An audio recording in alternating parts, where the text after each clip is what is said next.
Oui, on est bon, on est bon. Salut à toutes et à tous. Aujourd'hui, pardon, je vous retrouve pour la Q&A de Patreon. Je suis désolée, je filme avec ma webcam parce qu'en fait, là, j'allais filmer avec ma caméra et je viens de me rendre compte qu'il n'y avait plus de batterie. Donc, je me suis dit, au lieu d'attendre que la batterie charge, de peut-être après être fatiguée, de je sais pas quoi, d'avoir un impondérable qui fait que je puisse pas filmer cette vidéo, je préfère la filmer avec la webcam. De toute manière, honnêtement, me voir, c'est pas très important. Peut-être m'écouter, c'est plus, voilà. Je suis désolée si vous entendez un petit bruit de fond, j'ai la machine à laver qui est en train de tourner. Mais voilà. Donc, vous m'avez laissé pas mal de questions qui sont très intéressantes, donc je vous en remercie.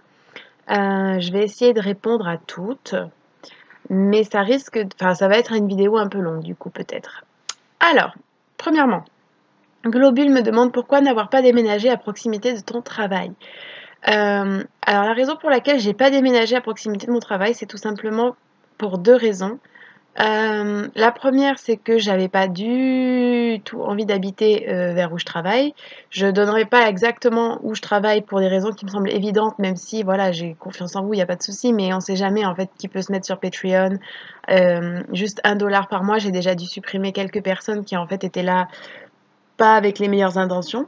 Mais voilà, le quartier ne me plaît pas du tout, je ne me verrai absolument pas vivre là-bas. Et la deuxième chose, c'est que en fait, lorsque vous êtes dans le privé et que vous êtes dans votre première année, vous êtes en stage, bon comme dans le public, ça jusque-là, et rien ne me dit que l'année prochaine, je serai encore dans cet établissement. Vraisemblablement pas. Et en fait, dans le privé, on peut faire plus ou moins ses propres demandes de mobilité en envoyant des CV, des lettres de motivation et en ayant des entretiens avec les établissements qui proposent des postes. Donc voilà. Et parce que également, j'ai fait l'expérience l'année dernière de vivre dans un quartier qui ne me plaisait pas et j'ai vu à quel point ça me déprimait, à quel point ça me pesait, mais vraiment. Et donc je préfère faire le choix du transport, en fait, en ayant expérimenté les deux, tout en vivant dans le quartier quasiment exactement en fait où je voudrais vivre. Donc voilà. Alors Sarah Rétro du Mila me pose une question qui est très très grande. Parfois dans la vie politique et le personnel se heurtent. Parfois dans la vie, le politique et le personnel se heurtent. Dans les cas variés mais fréquents où l'on rencontre avec les personnes pour qui on a le plus d'amour et un amour immuable des dissonances politiques, comment se positionner, comment défendre et sa chose politique et l'amour que l'on porte sans mépris ni contradiction. Euh, alors, je vais être très honnête avec vous, je pense pas pouvoir répondre à cette question avec vraiment une réponse pertinente parce que ça ne m'est jamais arrivé. Je crois pas avoir de personnes que j'aime vraiment, qui comptent vraiment pour moi et qui n'ont pas les mêmes opinions politiques que les miennes. Pas parce que je fais une sélection, mais tout simplement parce que dans ma famille, parce que déjà j'ai une petite famille et dans ma famille, soit il y a pas vraiment d'intérêt pour la politique, soit c'est plutôt à gauche également. Dans mes amis, soit il n'y a pas de politique, soit... Alors c'est vrai que dans mes amis d'enfance, etc., en fait, elles sont vraiment pas informées pour la plupart sur la politique et même en n'étant pas informées, en fait, elles font quand même des choix que je trouve totalement ridicules et en plus des choix qui se portent plutôt vers la droite. En fait, c'est tout simplement un sujet qu'on n'aborde pas, mais encore une fois, c'est pas des convictions politiques qu'elles ont. C'est vraiment des personnes qui ne s'intéressent pas à la politique, ce que je ne cautionne pas non plus, mais qui ne s'intéressent pas à la politique, qui d'ailleurs ne vont pas vraiment voter la plupart du temps. Donc voilà, et les autres personnes, non, ma sœur pareil, les amis que je peux avoir ou les connaissances ou les personnes avec qui je peux échanger en ligne ont plutôt des opinions politiques semblables aux miennes, ou en tout cas sont sur l'échiquier politique à gauche, ou même si elles sont libertaires par exemple, j'ai aucun problème avec ça et c'est aussi une orientation politique qui m'intéresse.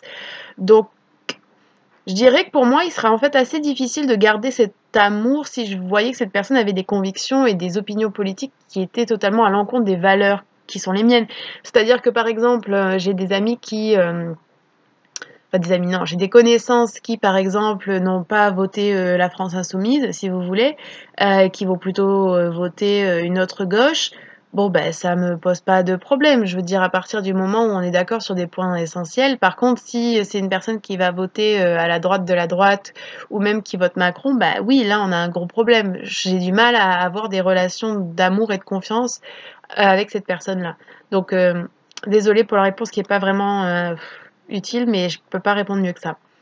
Que reproches-tu au théâtre? J'aime pas le théâtre. Je sais pas, ça parle pas à ma sensibilité, je crois, tout simplement. J'aime bien lire parfois du théâtre, hein. Par exemple, j'aime beaucoup Tchekhov. J'aime beaucoup la plume de Racine, même si je n'aime pas du tout Racine, que je trouve de plus en plus misogyne. J'aime beaucoup Marivaux. Euh, mais je sais pas, le théâtre, ça me parle pas plus que ça parce que ce que j'aime dans la littérature, c'est vraiment l'étoffement, le capitonnage, si vous voulez, de la littérature dans toutes les descriptions, dans tout le récit. Et en fait, le théâtre, c'est vraiment une forme dépouillée à mon sens, même si je vois toute la beauté qu'il peut y avoir aussi, mais ça me touche moins. Et le théâtre en représentation, vraiment là, je n'accroche pas du tout. Vraiment pas du tout. Pourquoi n'aimes-tu pas les enfants? Tu as plusieurs fois effleuré la question, mais sans vraiment en parler. J'ai compris que tu n'aimais pas les enfants, mais tu as aussi dit une fois que tu déplorais le fait qu'en général, on ait des a priori faux sur les enfants, ou un mauvais rapport à ce qu'est véritablement un enfant, l'enfance. Euh, J'aime pas les enfants dans le sens où je n'ai aucune affinité avec les enfants, je n'aime pas être autour des enfants, je n'aime pas parler avec des enfants, j'ai rien à leur dire, je trouve pas ça intéressant. Euh, je vois un enfant, ça me fait rien. Euh, je suis désolée, mais de celles qui trouvent que oui, c'est insupportable d'entendre un enfant crier dans les transports, qu'un enfant vous roule dessus avec sa trottinette. Après, voilà, je fais pas des réflexions ni rien, mais oui, je trouve ça insupportable et j'ai pas à m'excuser, il me semble, de trouver ça insupportable, par exemple, si tous les enfants sont pas comme ça, on est bien d'accord.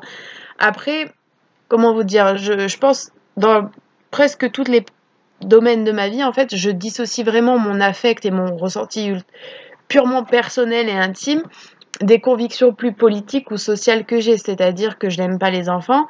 Par contre, oui, je suis effarée du fait que les enfants soient considérés comme des choses, que les enfants doivent obéir à tout prix, que les enfants n'aient pas le droit de bouger, de s'exprimer, euh, qu'on veuille à tout prix calquer le même système éducatif sur tous les enfants.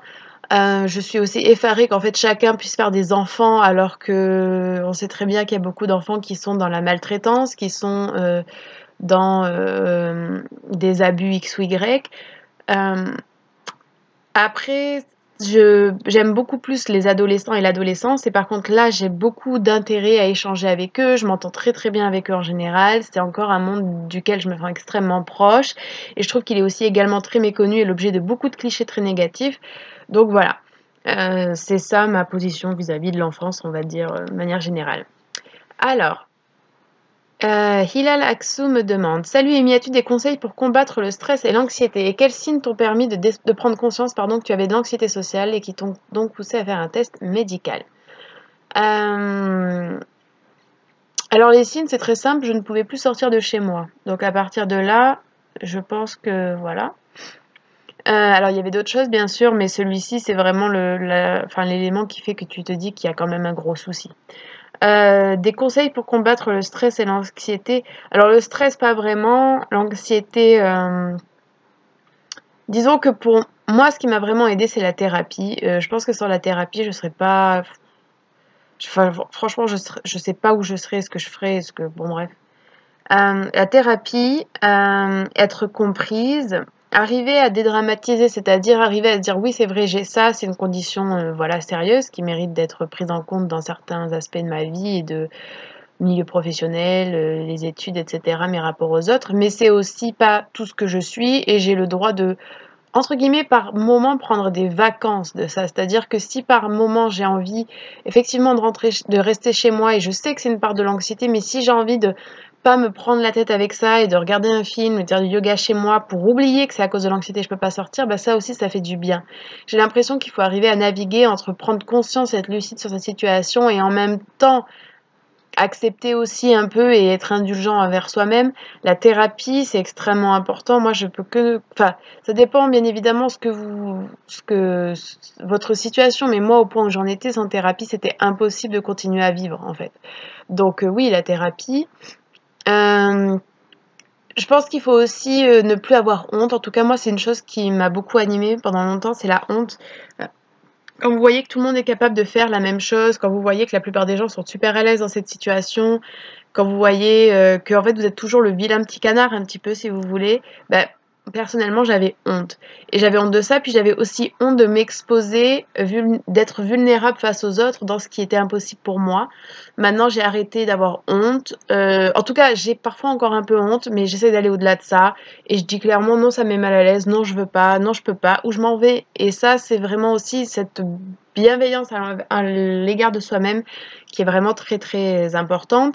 Je pense, même si beaucoup de gens détestent entendre ça, qu'un environnement sain et calme aide beaucoup. Pour moi, en tout cas, je sais que lorsque je suis dans mon appartement, qu'il est propre, qu'il est rangé, qu'il est aéré, qu'il n'y a pas de bruit extérieur, qu'il n'y a pas de stimulation sensorielle trop forte, que j'ai du temps pour me détendre, ça m'aide énormément. En fait, il y a plein de petits rituels qui vont varier de personne à personne, mais qui font que on arrive à faire redescendre, je pense, l'état de qui-vive permanent dans lequel on est. Ce qui permet de mieux gérer en fait les poussées qui sont par contre elles pas, enfin auxquelles on peut pas remédier avec ces petits rituels dans le reste de la journée ou de la semaine ou du mois quoi. Donc voilà, courage. Comment as-tu découvert? Alors, j'ai publié une vidéo en fait d'une chanson et sous laquelle je vous ai demandé de poser des questions et quelqu'un me dit comment l'as-tu découverte la chanteuse, comment te sentais-tu dans ta vie, comment t'a-t-elle touchée? Comment je l'ai découverte? Tout simplement parce qu'en fait je me perds souvent sur YouTube, je tape des choses et puis après je vais de vidéo en vidéo pour découvrir, euh, je viens de tremper mon menton dans le thé, pour découvrir bah voilà, des cultures, des musiques, des artistes. Je me sentais relativement bien et j'ai été touchée par la grâce de cet artiste, la légèreté on va dire. Alors, pareil, encore une question sur mon logement. Que penses-tu des licences de lettres par correspondance me demande Nassissi. Je travaille dans le domaine du droit depuis 5 ans et je songe éventuellement à enseigner. Malheureusement, le droit n'est pas une matière qu'on peut enseigner au lycée. Je songerai donc pendant les 4 prochaines années à faire une licence de lettres et un master 1 par correspondance, puis me mettre en disponibilité 1 an, un master 2 pour passer les concours de l'enseignement. Les licences et M1 par correspondance ont-ils la même valeur que les autres? Moi, je dirais que oui. En fait, c'est pas vraiment le fait que ce soit par correspondance ou en présence qui impacte ou qui détermine, on va dire, la valeur des études. C'est plutôt les enseignements que tu choisis, les profs qui les dispensent, euh, les universités aussi, même si je pense que bon, c'est relativement homogène en France quand même. Et puis l'investissement que toi tu y mets, parce qu'en fait, si tu vas en cours et que tu te contentes de, ou que tu reçois le cours et que tu te contentes d'apprendre, de lire et d'intégrer ce qui est dedans, mais que tu vas pas rechercher plus d'œuvres de tel auteur, que tu vas pas rechercher les choses de la bibliographie, bah voilà. Donc non, oui, je pense pas qu'il y ait de problème avec l'enseignement à distance. Encore faut-il voir comment il est organisé également. En fait, ça c'est aussi un des aspects primordiaux, il me semble, c'est que certains enseignements à distance sont très bien faits, des plateformes super ergonomiques, super fiables. Il y a vraiment une possibilité d'interagir avec les tuteurs, avec les profs. Parfois, c'est même juste des cours en fait qui sont dispensés en présence, qui sont enregistrés puis mis sur la plateforme. Et des fois, c'est moins bien aussi. Donc, il faut vérifier ça aussi. Mais si ça peut vous rendre, enfin, je pas cette année parce que là j'ai pas pu m'inscrire et parce qu'il y a des choses à faire et que j'ai besoin de me remettre entre guillemets de cette année d'agrégation et puis parce que je sais pas ce qui va se passer avec mon projet de thèse, mais si jamais mon projet de thèse venait à ne pas se faire ou même s'il venait à se faire, j'en sais rien, en fait je pense que l'année prochaine je vais m'inscrire dans un master par correspondance. Elisa, coucou Amy, je voulais te demander, vu que maintenant tu as enseigné les deux, tu préfères enseigner le FLE ou le français et littérature? Est-ce que ça te manque d'enseigner le FLE et aussi tu apprécies voyager en solo, etc. Alors, est-ce que je préfère enseigner le FLE ou le français, les lettres? C'est une bonne question à laquelle j'ai pas vraiment de réponse. J'aime les deux. En fait, très honnêtement, très honnêtement, même si enseigner la littérature à des... J'ai pas enseigné encore au lycée, la littérature. Donc je peux pas parler de ça. Enseigner la littérature au collège, c'est bien, mais ça reste très frustrant quand on aime beaucoup la littérature comme moi, parce que les élèves n'y sont pas forcément sensibles, n'y sont pas toujours sensibles, et n'ont pas la discipline et la maturité pour chercher à y être sensibles.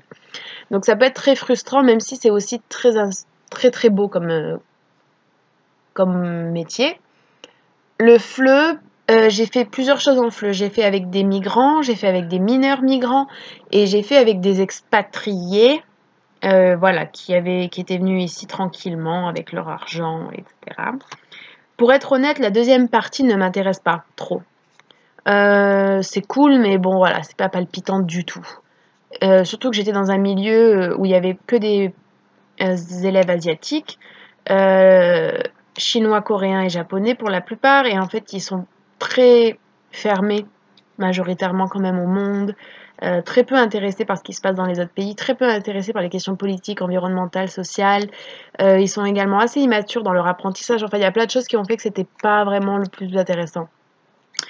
La chose que je préfère, c'est effectivement enseigner aux migrants, parce que c'est humainement, c'est la plus belle chose que j'ai pu faire, je pense, dans ma vie. Donc ça, c'est vraiment... Oui, ça me manque beaucoup.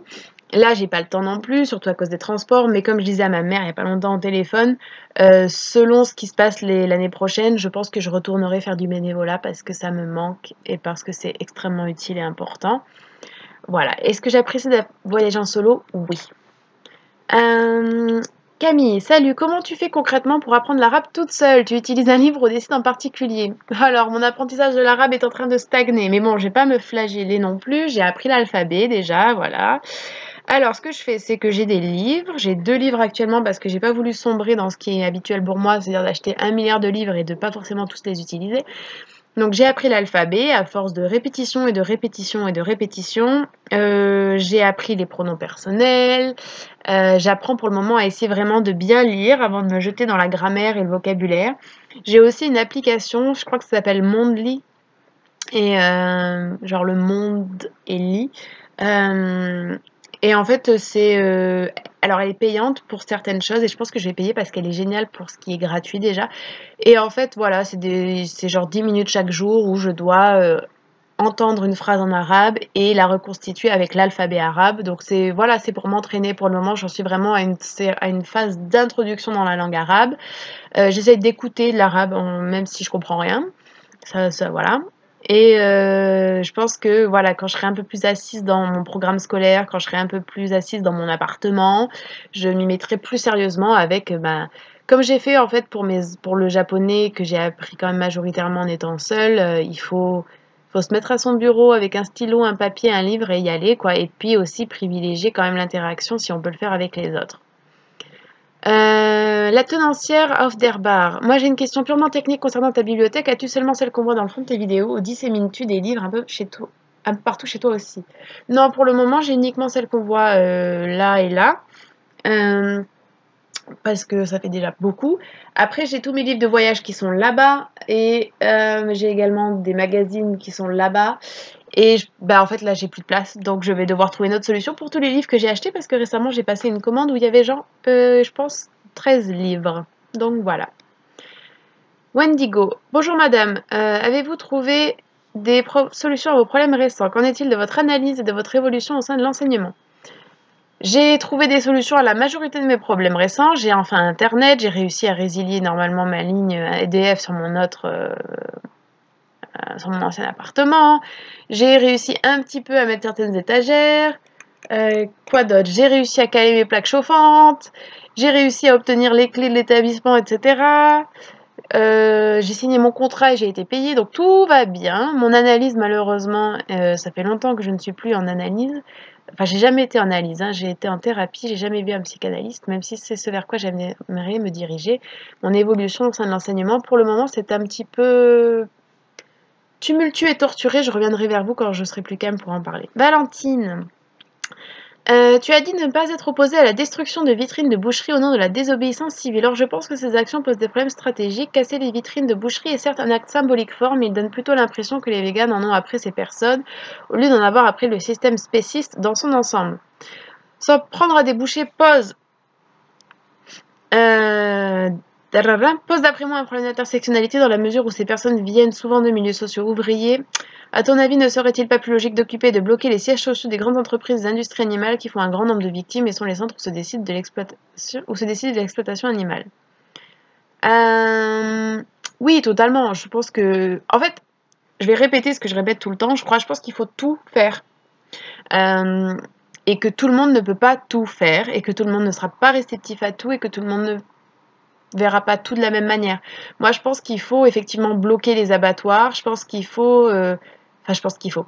Je vais pas dire ça parce que ça peut se retourner contre moi après, mais je pense que bloquer les abattoirs, ça sert à quelque chose. Je pense que détruire des biens comme des boucheries, des étals, etc., je pense que ça sert à quelque chose. Je pense que faire de bloquer des sièges sociaux, de bloquer des réunions de comités, de bloquer même des délibérations, par exemple à l'Assemblée sur le bien-être animal qui servent à rien, qui sont des mascarades, je pense que ça sert également à quelque chose. Voilà, je pense qu'il faut en fait être un petit peu partout, parce qu'effectivement, je comprends le point que tu soulèves sur l'intersectionnalité, néanmoins, pour moi, c'est pas totalement une excuse. Pour moi, c'est pas totalement une excuse. Voilà, je pense que ouais, non, je pense que c'est pas totalement une excuse, même si effectivement je l'entends tout à fait, et même si il faut aussi travailler avec enfin, les personnes qui travaillent dans les abattoirs et dans les boucheries. Pourquoi faut travailler avec elles? Parce que si on arrive déjà à les convaincre elles, je pense qu'on pourrait avoir certaines avancées. Et puis parce qu'ils sont aussi en mesure en fait d'être des lanceurs d'alerte et de donner des informations que le public n'a pas en général. Autre question plus légère, pourrais-tu nous montrer tes dessins et nous lire quelques extraits de tes écrits? Alors je vais pas le faire dans cette vidéo parce que je suis désolée, je me suis pas préparée, mais en fait, alors je vais le dire, mais s'il vous plaît ne m'en tenez pas rigueur si ça ne se fait pas. Je sais pas si vous savez, il y a un challenge en octobre qui s'appelle Inktober et je vais essayer de faire ça. Inktober, c'est simple, vous dessinez tous les jours. Un petit truc. Je sais pas encore si je vais le faire tous les jours, tous les 2 jours, si je vais faire une fois par semaine, ce qui, ok, c'est rien, mais pour moi c'est déjà mieux que rien. Si je vais m'en tenir à une liste avec des thèmes chaque jour, ce qui est pas mal. Voilà. Si vous avez envie de participer, on pourrait tous y participer, enfin tous ceux qui sont intéressés y participer ensemble et partager à la fin d'octobre nos créations, ce serait cool. Pour les extraits de mes écrits, je vais peut-être en partager certains, oui, sur Patreon, pourquoi pas. Rémi Gojard, je voulais savoir si tu comptais bientôt sortir une vidéo sur les animaux de compagnie, chienne, chien, chat, chatte. Que penses-tu des collectifs 269? Bon, moi je dis alors en français, je suis désolée. Et boucherie abolition, penses-tu que l'action directe soit indispensable dans la lutte? Oui, je pense que l'action directe est indispensable. Je pense que ce sont des collectifs, certes, qui peuvent être discutés, discutables et qui seront amenés à évoluer, mais qui font quand même un travail incroyable à mon sens et qui ont du courage. Je vais bientôt faire une vidéo sur les animaux de compagnie, ça fait longtemps que je le dis, je suis désolée, mais je vais le faire. Oran, une question qui me trotte dans la tête depuis quelques temps et sur laquelle je voulais avoir ton avis. Est-ce que tu penses que le sexe, seul ou à plusieurs, dans le couple ou en dehors, peu importe, c'est une toute autre question, est primordial pour l'épanouissement personnel d'une personne, ou est-ce simplement une injonction infondée de plus parmi toutes celles déjà existantes dans la société qui peut faire se remettre en question une personne qui n'a pas de vie sexuelle active ou qui simplement ne ressent pas forcément ou avec difficulté de plaisir sexuel et qui par conséquent n'en fait pas un besoin? Non, je pense que c'est pas du tout nécessaire. Alors en plus, c'est même pas nécessaire, c'est primordial le mot. Donc non, je pense que c'est pas nécessaire et donc, a fortiori, je pense encore moins que c'est primordial. Non, je pense vraiment que c'est pas primordial. Pour certaines personnes, peut-être, mais s'imaginer que c'est primordial pour tout le monde d'avoir des rapports sexuels, non. Non, je pense pas parce que je connais en fait beaucoup de gens qui ont des rapports sexuels et ces rapports sexuels sont pas vraiment épanouissants déjà, donc déjà avoir des rapports sexuels, non. Avoir des rapports sexuels de qualité, déjà peut-être plus, mais toujours non à mon sens. J'ai l'impression que, alors ma vision de la chose est sans doute influencée, enfin c'est certain par le fait que je sois asexuelle, mais ce que je me dis c'est que j'ai l'impression qu'en fait nous sommes composés d'énergie, de libido, si vous voulez. Mais je pense que ces énergies sont modulables, transformables et déplaçables. C'est-à-dire qu'une énergie sexuelle, je pense pas qu'en fait elle soit obligée d'être expulsée ou assouvie dans un rapport sexuel. Je pense qu'une énergie sexuelle peut être dégagée, vécue confortablement d'une autre manière, peut être canalisée autrement. Et je pense qu'il y a une énorme injonction à la sexualité qui est extrêmement nocive, à mon sens. Maximilien, qu'est-ce qui te fait vraiment rester à Paris? Qu'est-ce qui te retient de vivre dans un autre coin de France qui serait tout aussi beau et beaucoup plus accessible financièrement? Alors déjà, Déjà, je bloque A qui serait tout aussi beau. J'adore Paris, je trouve que Paris c'est une ville magnifique et j'ai du mal franchement à trouver qu'il y ait beaucoup d'autres villes qui aussi belles que Paris. Donc voilà, ce n'est que mon opinion, ne vous sentez pas voilà, offensé ni rien. Donc déjà il y a ça, il y a le fait que je trouve Paris superbe, il y a le fait qu'il y a tout à Paris. Si je veux aller manger vegan, c'est facile. Si je veux aller au restaurant, c'est facile. Si je veux aller au supermarché asiatique, c'est facile. Si je veux avoir des produits exotiques, c'est facile. Si je veux trouver X ou X livres, c'est facile. Si je veux voir telle expo, c'est facile. Si je veux voir ce film, il est forcément dans un des cinémas de Paris. Et le problème, c'est qu'en fait, avec la vie qu'on a, on n'arrive pas à profiter forcément de tout ça, mais j'ai encore l'espoir que peut-être, quand je me serai remise des années un peu difficiles et éprouvantes que j'ai vécues, quand financièrement je serai un peu plus stable, quand mentalement je serai plus stable, j'ai l'espoir que je pourrai reprofiter de tout ça. Et puis j'adore Paris, je trouve que c'est beau et même pour voyager, c'est super pratique d'habiter à Paris. Et en plus, d'un point de vue tout simplement affectif, Paris, c'est l'endroit. J'ai quitté mon sud pour venir habiter à Paris. Je me suis installée pour la première fois à Paris. C'est là que je suis devenue adulte. C'est là que j'ai commencé à vivre seule. C'est là que beaucoup de choses se sont passées pour moi. Donc c'est très difficile d'imaginer partir de cette ville. Très très difficile. Après, j'y pense, j'y réfléchis sérieusement. Et ça se fera peut-être dans l'année prochaine ou les années à venir, je ne sais pas. Shaima, coucou Amy, as-tu lu ou aimes-tu Kundera? Quels sont les livres de Marfous que tu as préférés? Que penses-tu de l'intérêt que porte Finkielkraut à la cause animale? Peux-tu nous donner des retours sur tes premières semaines avec tes élèves? Ouh là là, beaucoup de questions, hein. Tes restos vegan à Paris? Préféré, pardon. Lis-tu régulièrement de la philo?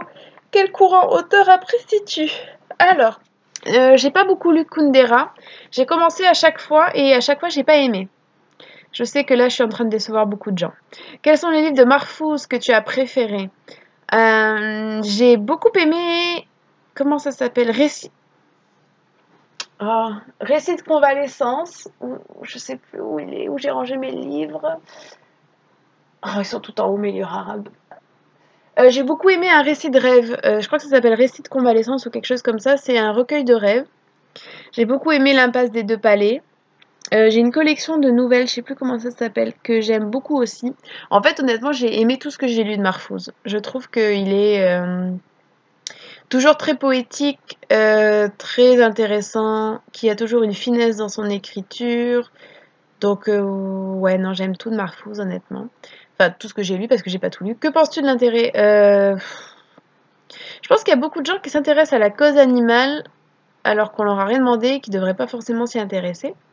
Peux-tu nous donner des retours? Mes premières semaines avec mes élèves se passent bien. Je ferai une vidéo sur ça bientôt, mais c'est compliqué. Mes restos vegan préférés à Paris, je sors pas énormément. Contradiction avec la réponse précédente peut-être. J'aime beaucoup le potager de Charlotte, qui est un peu cher mais qui est vraiment délicieux. J'aime beaucoup... Je commence à un peu saturer des burgers de Hank, donc je vous dirigerai plutôt maintenant vers les burgers de East Side Burger, qui sont un peu moins écœurants, je trouve, je sais pas. Par contre, les pizzas de Hank sont délicieuses. Resto vegan qui sont pas vegan, mais en fait j'adore manger coréen et il y a des options vegan. Et il y a aussi un délicieux tofu qui est dans un restaurant à Belleville. Donc voilà. Je lis pas régulièrement de la philo malheureusement parce qu'en fait je dois déjà lire tellement en littérature, mais j'aimerais beaucoup lire plus de philo. J'aime beaucoup Kant, j'aime beaucoup Platon. J'aime beaucoup. Alors, je sais pas si on peut considérer ça comme de la philo, mais j'aime beaucoup le romantisme allemand avec Novalis, etc., qui quand même tend un peu vers la philo, à mon sens en tout cas. J'ai lu récemment certaines choses de Kierkegaard que j'ai trouvé assez intéressantes, mais pour moi, pour le moment, j'avoue que Kant et Platon sont mes deux préférés. Vraiment, vraiment, sans hésitation. Claudia Bonafou, peux-tu nous en dire plus au sujet de ta thèse? De ceux avec qui tu vas travailler, directeur ou co-directeur? Peux-tu nous parler aussi de ton rapport avec les réseaux sociaux, en ce moment notamment Twitter? Et une question plus littéraire, quels sont les auteurs ou les livres que tu détestes? Et si oui, pour quelles raisons? Le sujet de ma thèse pour le... Alors attendez, je suis pas en thèse, hein, je suis en train de réfléchir à la possibilité de faire une thèse. Le sujet de la thèse serait sans doute le végétarisme dans la littérature. Alors, on élargirait, on passerait de européenne. En fait, en thèse, vous ne pouvez pas travailler de manière vraiment focalisée sur des ouvrages qui sont dans une langue que vous maîtrisez pas. Donc européenne n'a plus trop de sens. Donc ce serait effectivement toujours quand même, il y aurait des apports de langues que je maîtrise pas, mais on se concentrerait donc sur de la littérature française, enfin, francophone, anglophone et germanophone, même si j'ai encore honnêtement rien trouvé en littérature allemande qui parle de ça. Ça se concentrerait toujours quand même sur le 19e en débordant un petit peu sur le 18e et un petit peu sur le 20e. Et en fait, je pense que là, il y a vraiment une ligne qui est en train de se dégager, c'est de vraiment coupler ça avec le féminisme, c'est-à-dire végétarisme et féminisme, avec sans doute aussi la question, en fait, peut-être, je pense que j'aurais envie de me positionner le végétarisme en tant que végétarisme tout court et les personnes qui en ont parlé, pourquoi ils en ont parlé, comment ils en ont parlé, mais aussi le questionnement que ça produit vis-à-vis de l'altérité en règle générale.